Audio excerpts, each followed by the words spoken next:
Bienvenue sur Africa 24 dans cette nouvelle édition du Non-Stop Info au sommaire de l'actualité. Fin des primaires en vue de l'élection présidentielle de février 2019 au Nigeria. Désigné par son parti, l'APC, le président Muhammadu Buhari fera face à Atiku Abubakar, candidat du principal parti d'opposition, le PDP.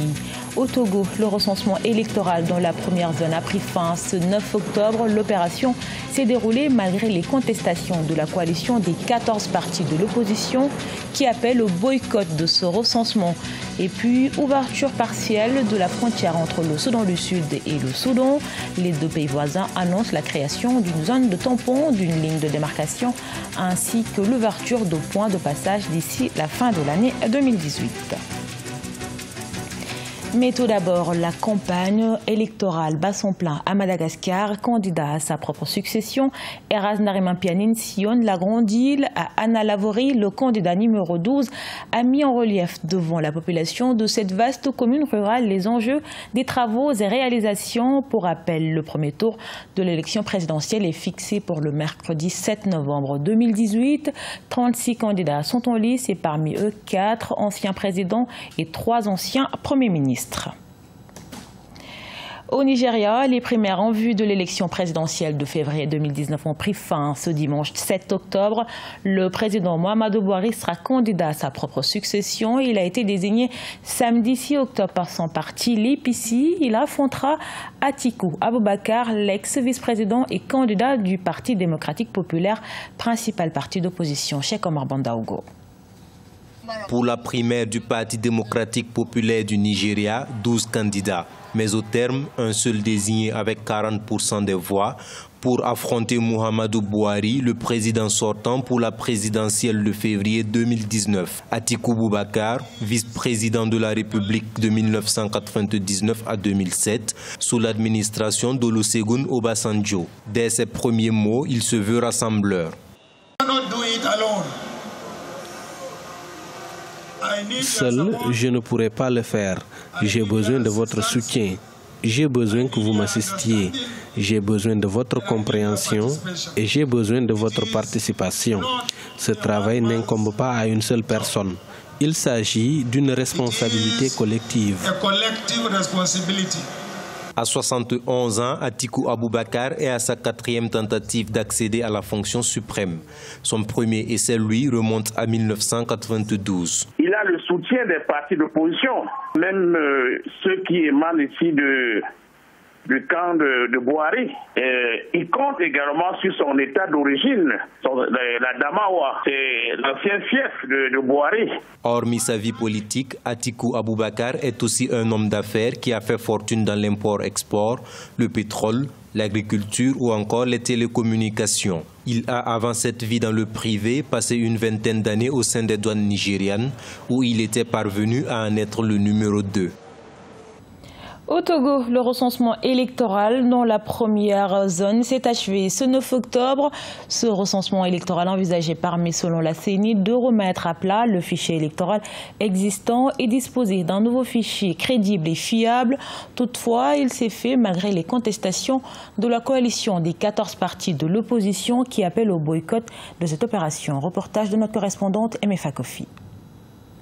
Le recensement électoral en vue des législatives du 20 décembre a pris fin ce 9 octobre dans la première zone. Une zone qui comprend 2 tiers des électeurs selon la coalition de l'opposition. Il s'agit pour la commission électorale de permettre aux retardataires de se faire inscrire sur la liste électorale. Ce recensement n'est pas du goût de la coalition de l'opposition qui a appelé au boycott et dénonce certaines irrégularités. On a transporté par bus entier des gens de localité en localité pour se faire recenser. Donc c'est ce qui fait les doubles, triples, quadruples inscriptions qu'on a dénoncées. Si la CEDEAO faiblit et qu'elle ne reste pas ferme envers ce régime qui ne veut pas respecter la feuille de route, alors elle met la sous-région en danger. La deuxième phase du recensement couvre la période du 17 au 25 octobre. L'enrôlement des électeurs se déroule sous la supervision des experts électoraux de la CEDEAO et reste diversement apprécié. Ceux qui se sont inscrits 2 fois verront à la fin que, après l'épuration, les doublons seront éliminés, ils seront retenus. D'ailleurs, selon la loi, il ne sera retenu que la dernière inscription. Malgré la médiation de la CEDEAO, le processus électoral fait toujours objet de contestation. Pour l'opposition qui demande l'arrêt du processus, toutes les conditions ne sont pas réunies pour des élections crédibles et apaisées. Au nombre de ces exigences, la question de la présidence de la CENI, qui doit être représentée par une personnalité de consensus. En Côte d'Ivoire, les dissensions s'accentuent entre le PDCI-RDA et ses alliés du RHDP. À quelques jours des élections municipales, Henri Konabedja a convoqué ce lundi à Daoukro un bureau politique d'urgence de son parti. Occasion pour le plus vieux parti ivoirien de faire le point sur la situation actuelle et fixer la date du prochain congrès extraordinaire. Les précisions dans ce reportage de notre correspondant Oliva Diakotan.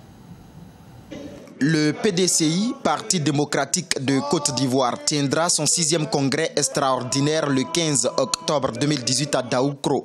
Une décision prise le 8 octobre 2018 lors du 9e bureau politique dans la même ville.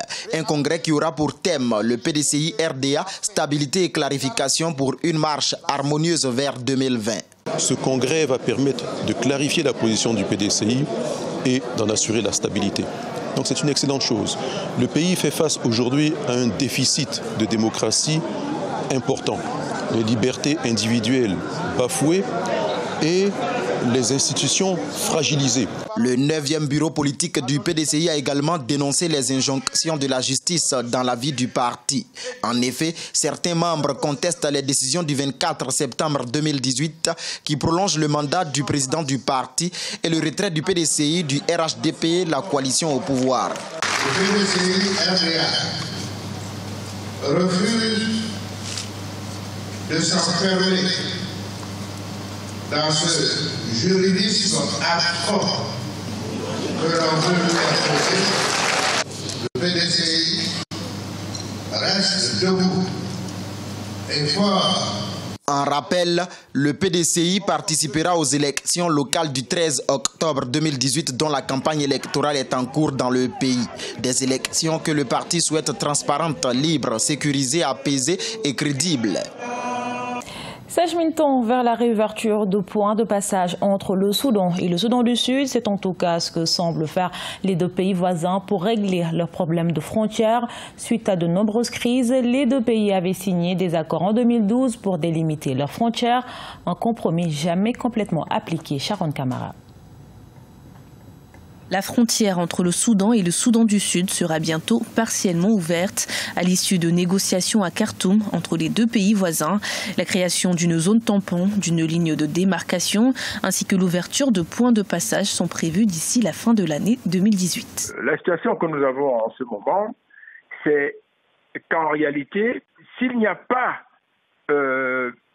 une réelle stabilisation de ce qui apparaît comme un gentleman agreement entre les puissances sous-régionales, cet accord va voler absolument un éclat. Ça, il faut le savoir. C'est en 2012 que le Soudan et le Soudan du Sud ont signé des accords pour délimiter leurs frontières. Les désaccords sur l'application du processus, mais aussi les crises internes dans chaque pays, ont retardé sa mise en place, qui est désormais prévue pour la fin de l'année 2018. L'accord de 2012, en réalité, n'avait pas été accompagné des mesures de confiance complète, qu'exigeait d'ailleurs non seulement Riek Machar, mais même Salva Kiir. Ça, il faut absolument le savoir. Et puis ensuite, l'accord de 2012 n'avait pas en réalité bénéficié de la tutelle du Soudan, n'est-ce pas, du Grand Soudan. Alors que le Soudan souffre d'une crise économique qui a récemment conduit à la dévaluation de la monnaie nationale, l'ouverture de la frontière permettra la reprise des échanges économiques. Et pour le Soudan, cette annonce arrive quelques semaines après l'accord de paix signé entre le chef de l'État, Salva Kiir, et le chef de la rébellion, Riek Machar. Celui-ci met fin à 5 années de guerre civile. Gavi, l'Alliance du vaccin et la fondation UBA, la branche de responsabilité sociale du groupe United Bank for Africa, se sont associés pour renforcer les systèmes de santé et sensibiliser sur la vaccination à travers l'Afrique, à commencer par le Nigeria. Dès cette année 2018, ce partenariat fera une réelle différence en réduisant la mortalité infantile et en facilitant la réalisation des objectifs de développement durable. En 2030, le partenariat avec la fondation UBA vise la mobilisation de 1,5 million de dollars au cours des 2 prochaines années en s'appuyant sur le réseau des partenaires de UBA pour soutenir les programmes de vaccination de Gavi au Nigeria. La fondation UBA plaidera également en faveur de la vaccination au Nigeria, un pays qui affiche l'un des taux de couverture vaccinale les plus faibles au monde. Ce journal a été réalisé par l'ensemble de la rédaction. Merci pour votre fidélité. Retrouvez dans un instant une nouvelle édition de l'actualité sur Africa 24.